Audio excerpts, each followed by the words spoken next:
keputusan dan prosedur persidangan dan registrasi yang berkenaan dengan cara bekerja dalam mengambil keputusan.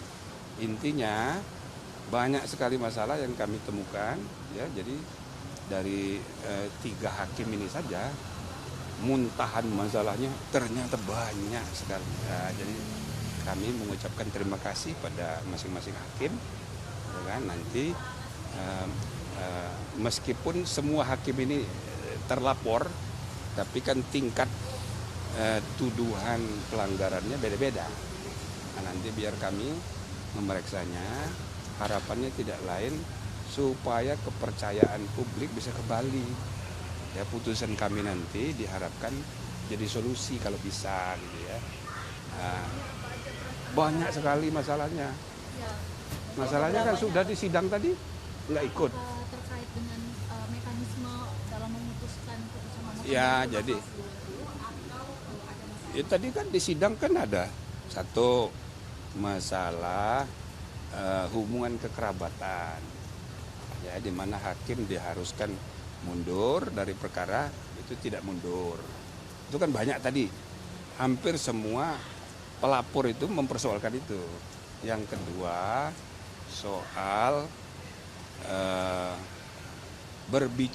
hakim berbicara di depan publik, ya, mengenai isu yang sedang ditangani atau mengenai hal-hal yang diduga berkaitan dengan substansi perkara, nah, gitu loh, ya kan? Padahal patut diduga bahwa ini ada kaitan paling tidak dalam persepsi publik. Nah, ini yang kedua, ya kan, yang dipersoalkan orang sebagai masalah kode etik. Yang ketiga itu ada hakim yang saking kesel, ya kan, mengungkapkan kemarahannya ke publik. Lah, ini kan masalah internal hakim, kok diumbar keluar. Nah, ini masalah juga. Nah, lalu ada lagi hakim yang menulis dissenting opinion, tapi bukan substansi ide yang dituliskan, tapi ya ekspresi kemarahan. Nah, ini kan jadi masalah juga. Nah, itu sudah berapa tuh? 4. Yang kelima soal prosedur registrasi, kok ada yang loncat-loncat. Nah, itu dipersoalkan, ya kan? Prosedur misalnya ada perubahan, ditarik kembali perkaranya, kemudian dimasukin lagi hari Sabtu, nah, gitu loh.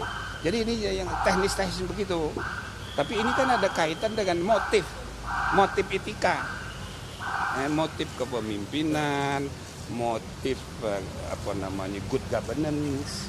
Nah, ada lagi yang mempersoalkan kok MK ini lambat sekali dibentuk. Nah, ini misalnya Ziko tadi, ya kan? Dulu sudah ada Dewan Etik, sudah tidak ada lagi setelah undang-undang baru. Lalu dia menyampaikan laporan, harusnya ditindaklanjuti oleh MK, tapi dia bayarin berbulan-bulan, ya kan? Nah, itu juga persoalkan juga sebagai masalah kode etik. Jadi sudah 6. Nah, ada lagi, apalagi tadi satu lagi. Jadi semua itu tercermin dalam isi laporan. Nah, jadi kami sesudah nanti selesai dengan semua pelapor hari Jumat, ya, mudah-mudahan sampai Kamis pun 9 hakim semuanya sudah kami dengarkan. Nanti baru kami akan rapat bertiga untuk menentukan bagaimana kira-kira putusan terbaik dari Majelis Kehormatan. masalah yang dari pelapor, kalau yang di-spill dari 3 hakim kan katanya 3. Oh ya banyak, tapi ya nggak bisa saya kemukakan. Makanya sidangnya tertutup. Terkait dengan nanti hasil-hasil itu kan masih nanti akan dibicarakan. Ya. Opsi-opsinya apa saja? Seperti tadi sudah disebutkan. Loh, kalau apa opsi itu maksudnya? Opsi itu apa? Oh, ini nggak sabar dia mau cepet-cepet putusan. Kalau di PMK itu kan jelas sanksi 3 macam: teguran, peringatan, pemberhentian. Nah, pemberhentian itu kalau eksplisit disebut pemberhentian dengan tidak hormat. Tapi kan ada juga pemberhentian dengan hormat. Ada juga pemberhentian bukan sebagai anggota tapi sebagai ketua, misalnya begitu.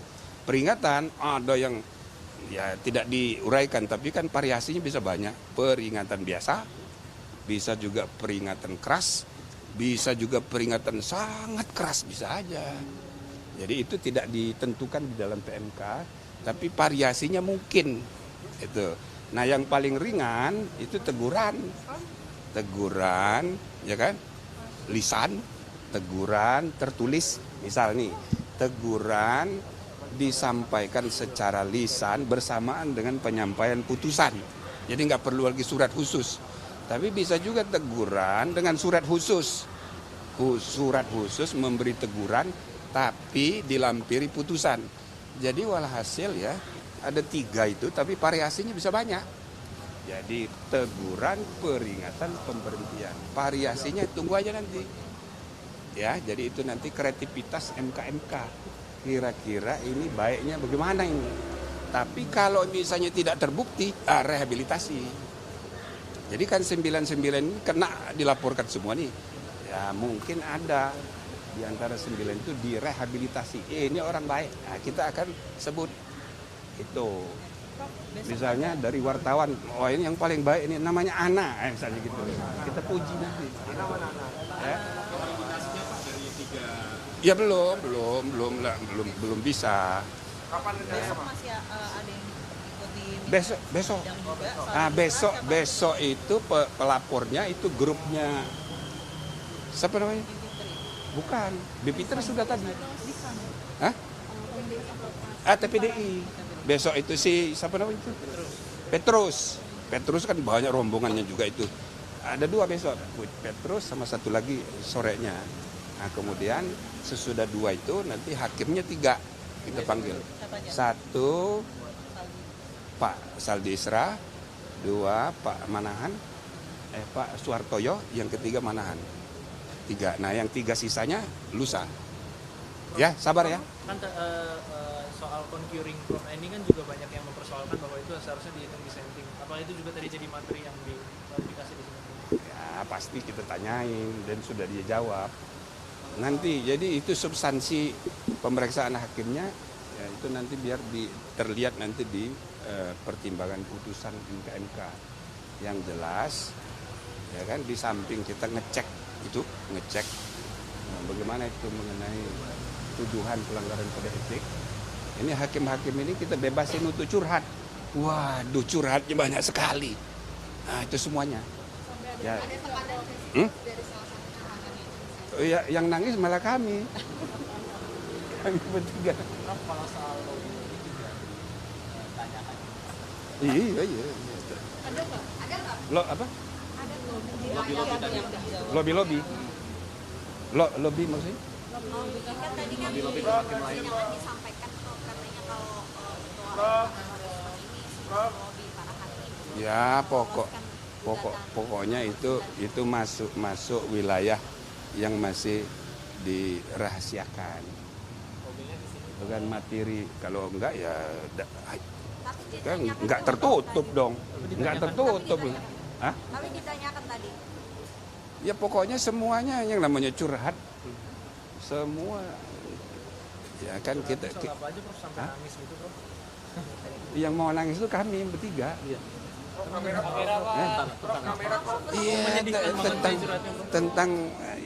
tentang ya jadi gitu ya.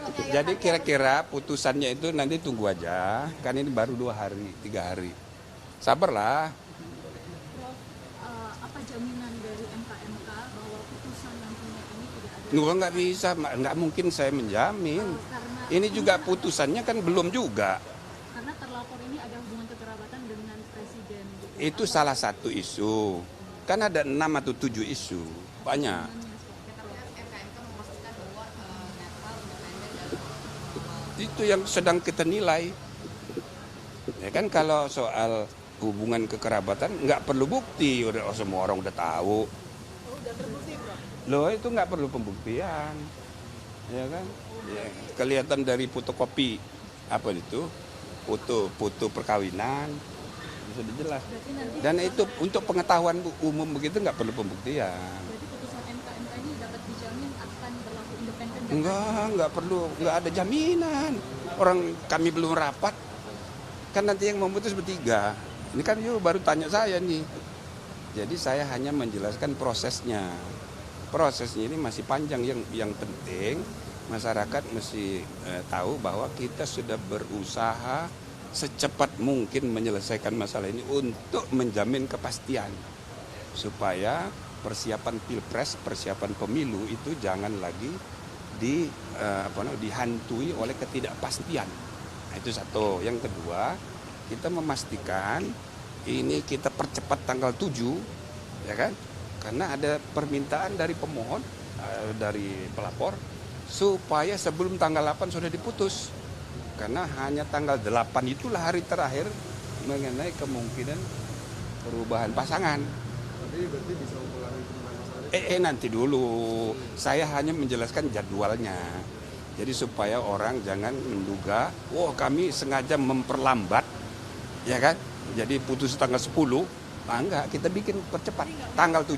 Artinya ini bisa mempengaruhi putusan yang kemarin ya, Prof? Apa itu? Kalau putusan dari MK. Nah, yang kedua, banyak di antara pelapor itu berharap putusan MK itu diubah dengan putusan MK.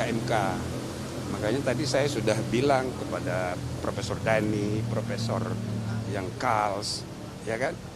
Ya, prinsipnya ini adalah lembaga penegak kode etik. Kita nggak menilai putusan MK.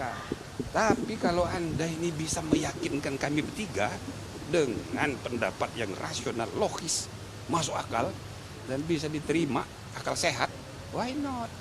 Artinya bisa. Cuma harus dibuktikan. Nah, tadi kan sudah dibuktikan. Kami belum rapat. Ini kami bertiga itu saya nggak tahu berapa orang yang sudah yakin. Saya kok belum terlalu yakin gitu loh. Nah, jadi silakan nanti besok itu akan ada lagi ahli-ahli lain berusaha meyakinkan kami. Bisa aja kita berubah. Gitu loh. Karena negara sedang berkembang kayak kita ini memerlukan keputusan-keputusan yang progresif. Jangan kaku hukum dan memahami hukum dan konstitusi. Jadi kami terbuka aja. Cuma ya belum tahu nanti putusannya. Sekarang sih belum. Kalau berubah itu formulanya jadi seperti apa? Apa itu? Tetap lanjut lewat MK keputusan. Formulanya seperti apa? Ya, itu tanya pada pemohonnya aja, pelapornya aja. Tadi Prof kan membuka Mereka menuntut. Nah, argumennya apa? Kayak Denny, Profesor Denny itu minta supaya persis seperti Undang-Undang Kekuasaan Kehakiman pasal 17 ayat 6 dan 7. Di ayat 7 itu dibilang ayat 6 dibilang putusan tidak sah kalau ada pelanggaran. Nah, yang ayat 7-nya dibilang putusan yang sudah itu dibahas lagi, dimusyawarahkan lagi oleh majelis yang berbeda. Maksudnya majelis yang tidak melibatkan orang yang diberi sanksi etika. Berarti 8. Lah kalau 8 bisa berubah putusan gitu loh. Secara teoritis begitu. Tapi masalahnya di Undang-Undang Dasar kan sudah ditegaskan putusan MK bersifat final. Nah, itu bagaimana itu? Nah, bagaimana yakinkan kami bahwa Undang-Undang Dasar itu bisa kita langgar? Ya kan? Kan yang mengatur ini Undang-Undang Kekuasaan Kehakiman lebih rendah dari Undang-Undang Dasar. Nah, itu bagaimana menjelaskannya itu? Nah, jadi kalau ada yang bisa meyakinkan bahwa kita harus merujuk kepada Undang-Undang Kekuasaan Kehakiman meskipun beda dengan ketentuan pasal 24C ayat 1 Undang-Undang Dasar. Nah, bismillah. Nah, gitu loh. Jadi sepanjang yang sudah dijelaskan hari ini baik oleh Kals maupun oleh Profesor Denny dan juga tadi Ziko, ada satu lagi LBH Yusuf. Ya, bagus-bagus pendapatnya, cuma kami belum rundingkan. Ya kan? Misalnya saya yakin, yang dua lagi belum tentu yakin. Itu loh. Jadi sabar.